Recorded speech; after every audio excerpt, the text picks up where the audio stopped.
এইখানেই হচ্ছে প্রধান সমস্যা। অনেকে জাকাত আর কুরবানির নেসাব এক করে ফেলে। জাকাতের নেসাব তো 3টা সম্পদের ক্ষেত্রে আসে: সোনা রূপা, টাকা পয়সা এবং ব্যবসায়িক পণ্য। কিন্তু কুরবানির নেসাব কিন্তু শুধু 3 প্রকার সম্পদের উপর আসে না।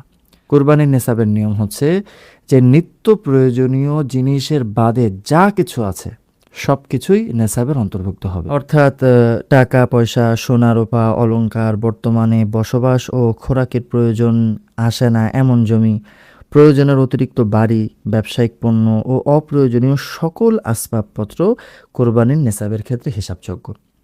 অর্থাৎ আপনি শুধু জাকাতের যে 3টা বিষয় আছে, যে 3টা সম্পদ আছে, এতটুকুর উপরেই সীমাবদ্ধ থাকবেন এবং হিসাব করে দেখবেন যে আপনার কাছে এই পরিমাণ সম্পদ মিলে নিসাব হচ্ছে না, তাহলে জাকাত হবে না, বিষয়টা কিন্তু তা না।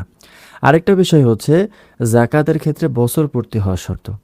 কুরবানির নেসাবের ক্ষেত্রে কিন্তু বছর পূর্তি হওয়া শর্ত না, বরং ওই যে বললাম 10 জিলহজ মানে যেদিন কুরবানি ঈদ সেদিন, তার পরের দিন এবং তার পরের দিন সূর্যাস্ত পর্যন্ত যদি এই নিসাব পরিমাণ সম্পদের মালিক আপনি হয়ে যান, তাহলে অবশ্যই আপনাকে কোরবানি করতে হবে।